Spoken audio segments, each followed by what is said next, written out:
Dissecting Humanism. The Humanist Manifesto III. I will use the Humanist Manifesto III as an explicit statement of humanism, which is, more or less, the ideology that underlies the modern political left, also known as liberalism. The Humanist Manifesto III was published in 2003 by the American Humanist Association. It is signed by many famous people, including Richard Dawkins, Oliver Stone, and E.O. Wilson. The manifesto is short, and I will present almost all of it here in order to critique it. Anyone interested in viewing the original can find it at the link provided here, and I will also place that link in the description for this video. This is the opening statement. Humanism is a progressive philosophy of life that, without supernaturalism, affirms our ability and responsibility to lead ethical lives of personal fulfillment that aspire to the greater good of humanity. The life stance of humanism, guided by reason, inspired by compassion, and informed by experience, encourages us to live life well and fully. Okie dokie, so what does this actually mean? What are they actually saying here? Well, first of all, notice that they use a lot of words that only make sense within an existing framework of value.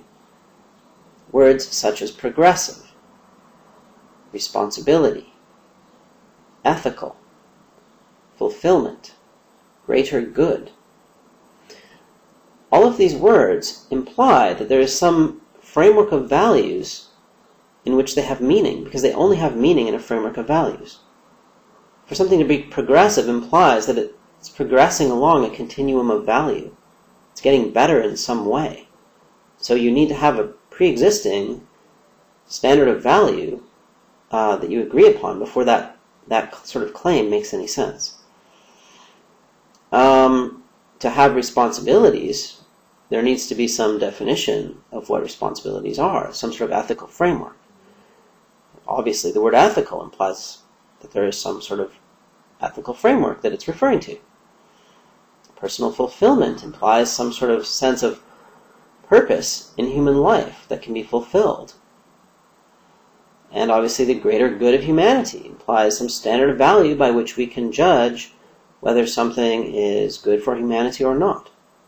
So this is all question-begging, because they're presenting their life stance, which should include their most basic framework of values. And yet, throughout this entire manifesto, and certainly in the opening statement, they are appealing to some prior framework of values that supposedly their audience already agrees to. And this completely defeats the purpose of presenting a life stance. So it's really, in some sense, the whole manifesto runs along these lines, and that renders it, for the most part, vacuous. It has very little content for that reason, because it does not provide the standards of value that are fundamental to a life stance, and that would be the point of disagreement with somebody else who has a different life stance. Knowledge of the world is derived by observation, experimentation, and rational analysis.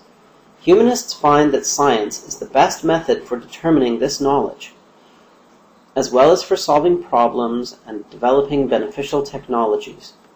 We also recognize the value of new departures in thought, the arts, and inner experience, each subject to analysis by critical intelligence. Okay, so first of all, knowledge of the world is derived by observation, experimentation, and rational analysis. Well, not exactly, no. I mean, it starts a little bit before that. Before you can observe an experiment or think, you have to have some knowledge of the world. So they really don't have any kind of understanding of knowledge or theory of knowledge here. the real fundamental question that you have to answer, first of all, is how an idea in the mind can represent something or can provide information about reality. That's a more fundamental question, and that's observation. Once you get to observation, you're already well down the road of knowledge. But okay, I mean, most people don't think very much about those things, so we can cut them some slack there. But notice the sentence: humanists find that science is the best method. I mean, they're not, say, offering a justification for that. They just find it. So basically, this just means we like science, right? But they don't want to be dissing everybody else, so they also say, yeah, but everything else is fine. New departures in thought, whatever that means. That means literature, or philosophy, the arts, whatever. I don't know. All these other things, inner experience, all this stuff is, I guess, valid, but at the same time it has to be subject to analysis by critical intelligence. Okay, fine. I don't see them applying much critical intelligence to their own manifesto, but which in fact would be one of those new departures in thought, wouldn't it? But oh well, that's just a little hypocrisy. Humans are an integral part of nature, the result of unguided evolutionary change. Humanists recognize nature as self-existing. We accept our life as all and enough, distinguishing things as they are from things as we might wish or imagine them to be. We welcome the challenges of the future and are drawn to and undaunted by the yet-to-be-known. Brave words in the face of the abyss. So it seems here what they're saying is, first of all, they believe in evolution. Okay, fair enough. Don't see the need to proclaim that as a premise of your worldview or life stance, since you already adopted science as a method of determining truth, and evolution is a scientific theory, but whatever. Then you recognize nature as self-existing. I suppose what that means is that you don't believe that there's something beyond nature, that, like divinity, God, whatever. I guess that's what it means. We accept our life as all and enough. So I think what they're trying to say here is, in the world, objectively speaking, all that exists is the natural world. There's nothing beyond that. And on a personal level, an individual's subjective experience is all you're going to get. There's not going to be an afterlife. So it's just your life here on this world. And that's enough. Then what they say is, let's not deceive ourselves and pretend things are otherwise than they are. And then they have this bravery in the face of the storm kind of rhetoric about how they're boldly marching forward into this mysterious world without the comfort or whatever of religion. I don't know. Something like that, I think is what they mean. Ethical values are derived from human need and interest as tested by experience. Humanists ground values in human welfare, shaped by human circumstances, interests, and concerns, and extended to the global ecosystem and beyond. We are committed to treating each person as having inherent worth and dignity, and to making informed choices in a context of freedom consonant with responsibility. Okay, so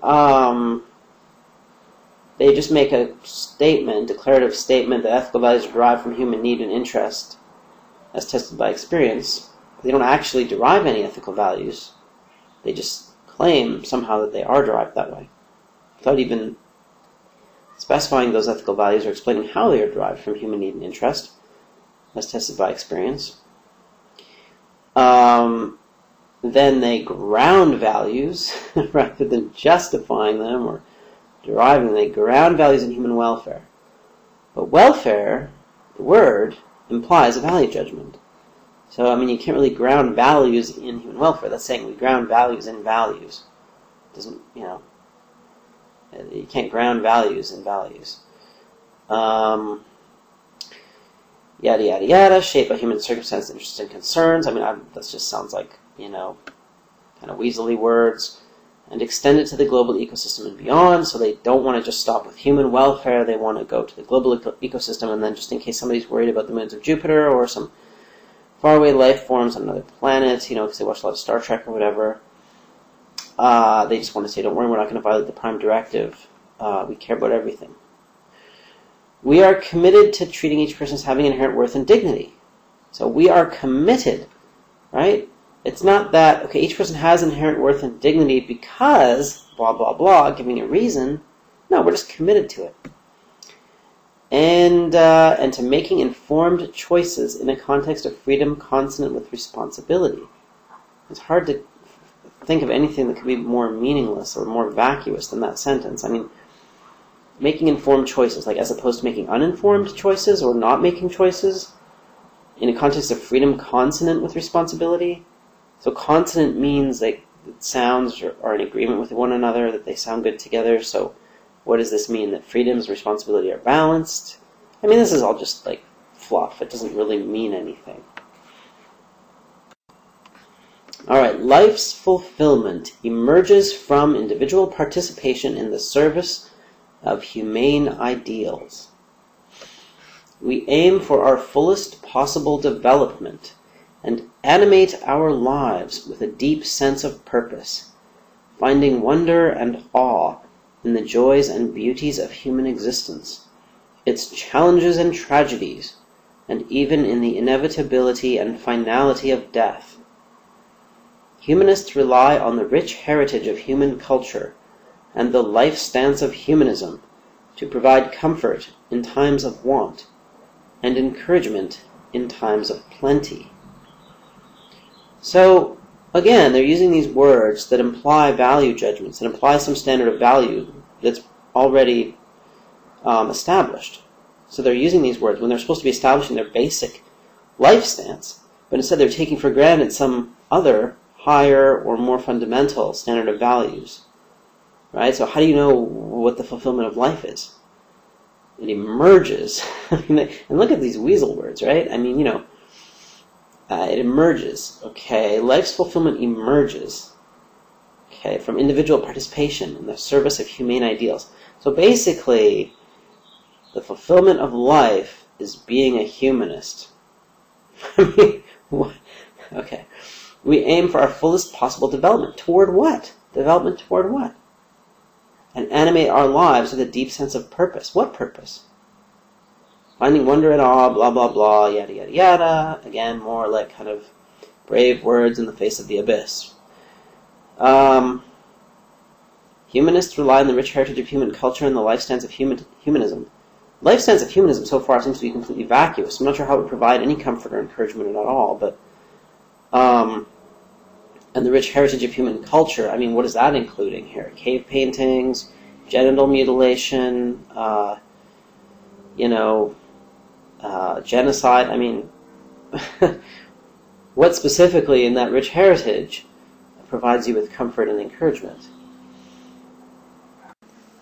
Humans are social by nature and find meaning in relationships. Humanists long for and strive toward a world of mutual care and concern, free of cruelty and its consequences, where differences are resolved cooperatively without resorting to violence. The joining of individuality with interdependence enriches our lives, encourages us to enrich the lives of others, and inspires hope of attaining peace, justice, and opportunity for all. Okay, so, humans are social by nature. Well, yes, that is true. And do they find meaning in relationships? I suppose you could say that. At least the relationships are very important to human beings, and at least without sexual relationships there wouldn't be any human beings. Humanists long for and strive toward a world of mutual care and concern, Blah, blah, blah. Okay, so we know what you long for and strive toward. Where differences are resolved cooperatively without resorting to violence. All right. So how do you do that? How do you resolve differences cooperatively without resorting to violence? Is that always possible? You know, this is where an actual theory of society would provide some answers, instead of just stating your strivings and your longings. And one would think that's kind of the point of a life stance, is to provide the basis for presenting social proposals and arguing for particular social arrangements. But the humanists don't seem to have such a theory. The joining of individuality with interdependence enriches our lives. I mean, yes, relationships enrich our lives, I guess. A way of joining individuality with interdependence, of course, is a way of trying to say they want to be capable of being individuals while still depending on other people without actually having to consider that as a trade-off, or, you know, come up with ways of resolving potential conflicts between those two things.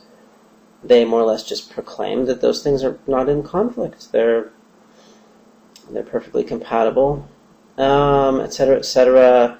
You know, peace, justice, and opportunity for all. I mean, these are just rhetorical flourishes that have positive connotations, but, you know, it doesn't really say very much.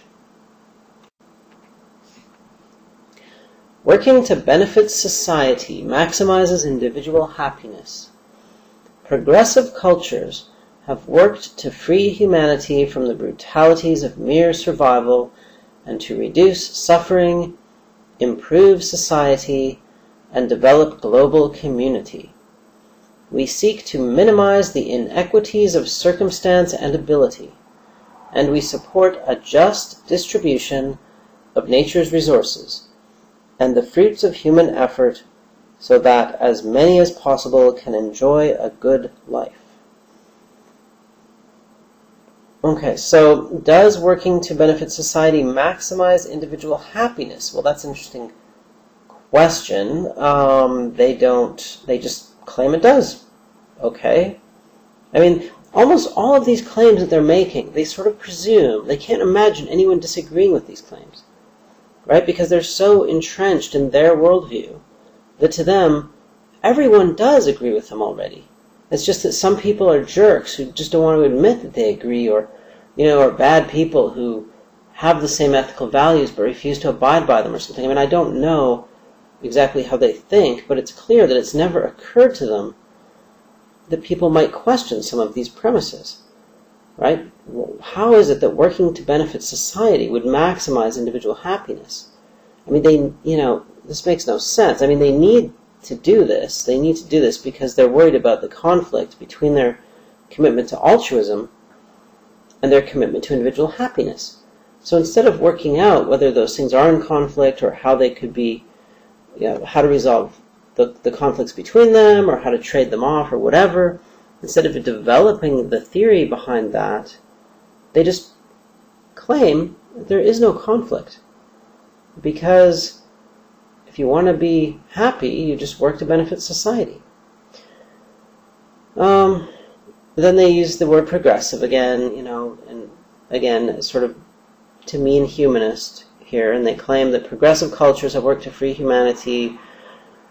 I mean, cultures don't really have agency. It's not cultures that have worked to free humanity. But, from the brutalities of mere survival and to reduce suffering and so on. I mean, really that pretty much has been the Industrial Revolution and capitalism that has done that. So that's somewhat in conflict with the next sentence where they say we seek to minimize the inequities of circumstance and ability. Okay, doesn't say why. Doesn't say why that's a good thing. They're committed to egalitarianism. So I guess if you're born without a leg, then they're committed to, they believe that society ought to make your life just as good as anyone else's.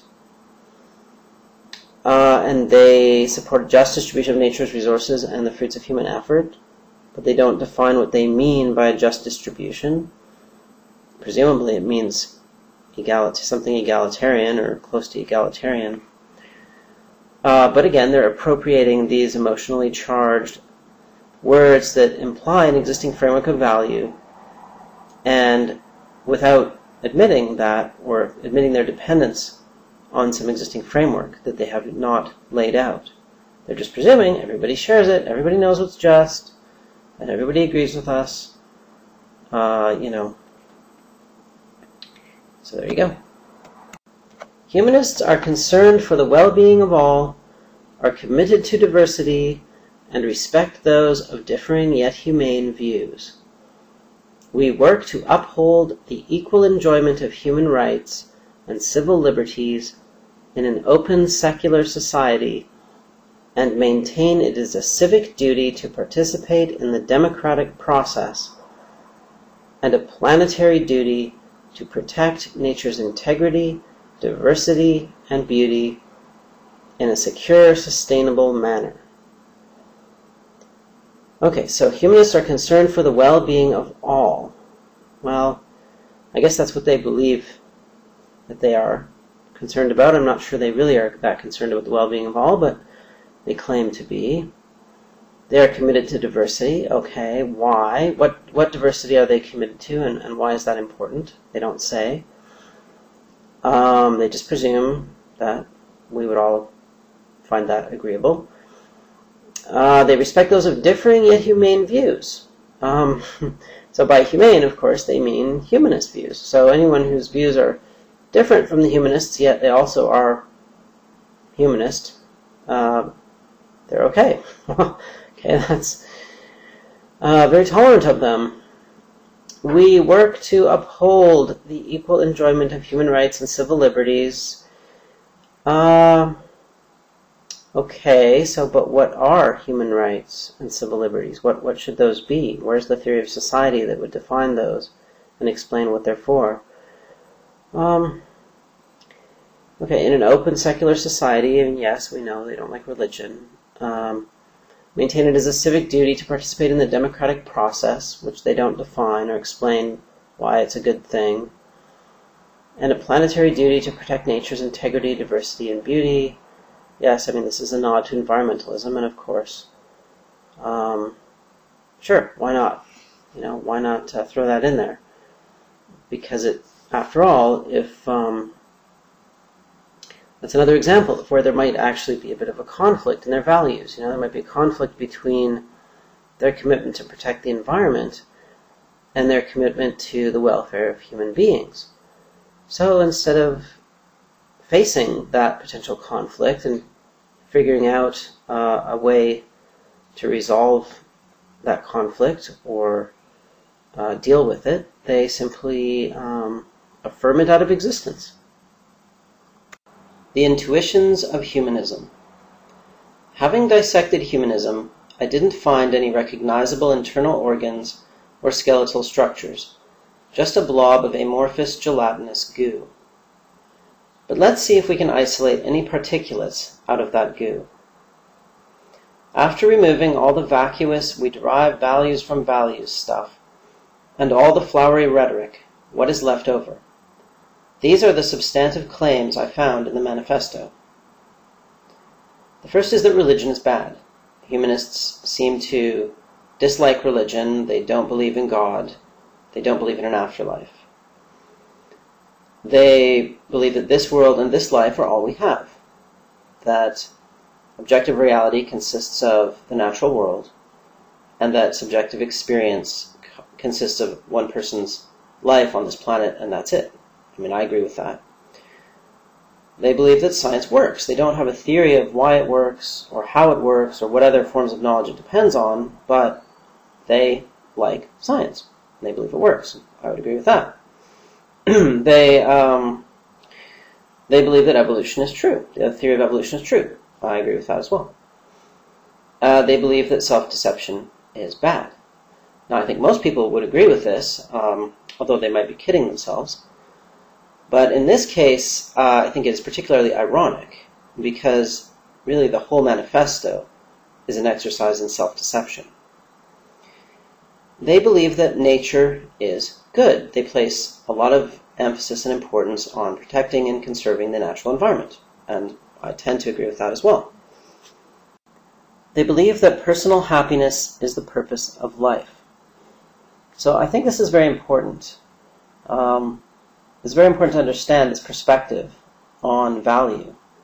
I disagree with it. I think it's an inversion of value. To me, value is about making changes in objective reality. It's us projecting. Values are about what we project onto the world and what we want to be true, become true in the world. But to humanists, value is about changing one's inner states. It's about inner experience. It's about feelings. So that's why they're very concerned with how people feel, and in all of their politics and their political rhetoric and so on, they're always going on about feelings, and if there's even inequities of feeling, this is a bad thing, regardless of how the world is. What matters is how people feel about it.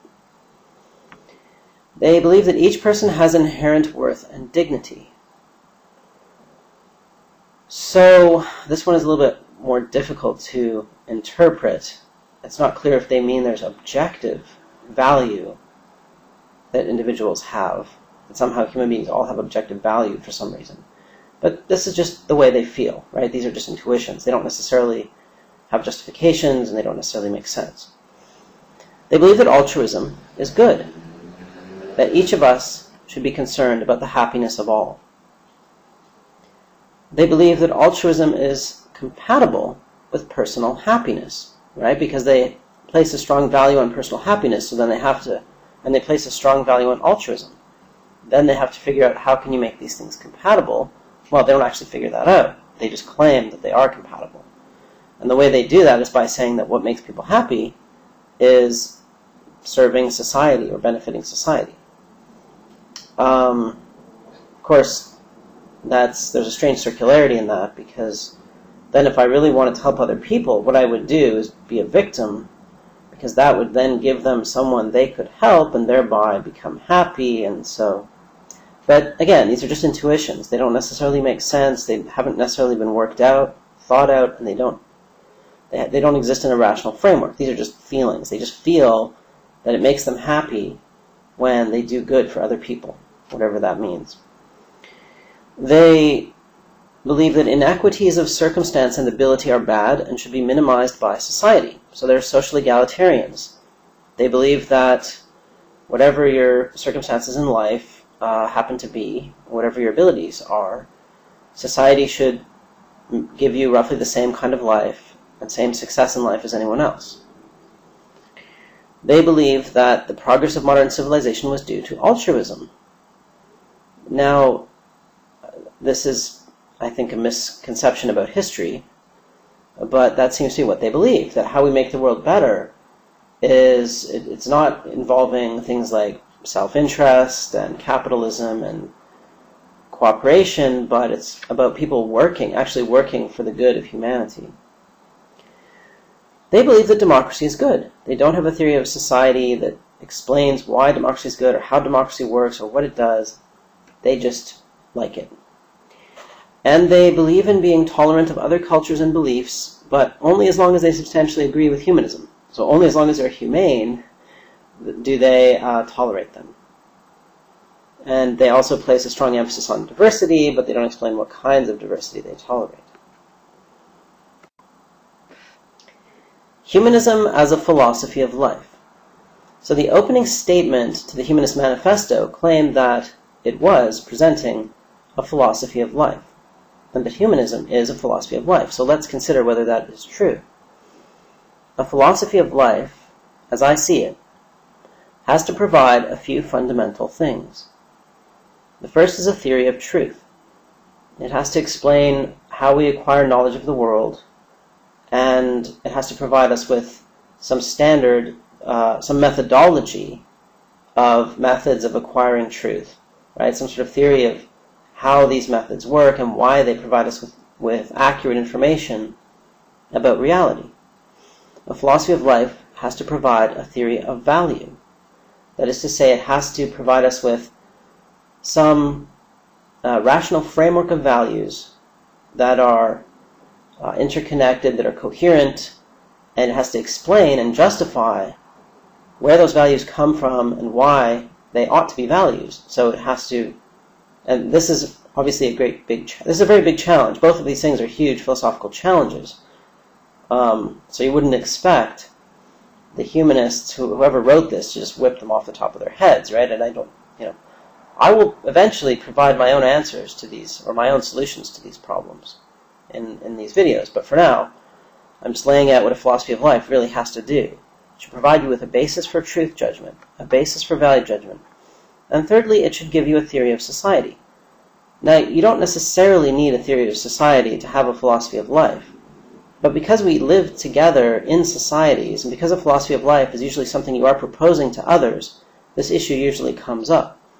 And especially if you're proposing ethical values of some kind, or social arrangements, you need a theory of society to explain and justify those, to explain how they work and justify why they are good, how they relate back to your theory of value. So to me, that's what a philosophy of life is, and that's really the goal of philosophy in general, is to come up with this sort of rational worldview. Now, does humanism provide any of these things? And the answer is clearly no. It doesn't provide any theory whatsoever. It's merely a list or a state. When you remove all the rhetoric and you remove all the goo, all you're left with are basically a bunch of affirmations of humanist intuitions. And that's it. There's no theory, there's no putting them into a rational framework, there's no considering whether they conflict with one another, there's no working out their logical implications, none of that stuff. Humanism does not even clarify the issues that it's dealing with. It, in fact, attempts to obfuscate them. It covers them up with all kinds of rhetorical devices. It tries to sneak values in the back door by using adjectives such as progressive and humane. Is humanism self-aware, self-critical, and thoughtful? No. No, definitely not. There's no sign of self-awareness in that manifesto. No sign of self-criticism. And no sign of thought at all. There's really no effort to think, to work out the implications of what one is claiming. It's just a bunch of claims. It's just dogma. Is humanism a rational approach to life? No, obviously not.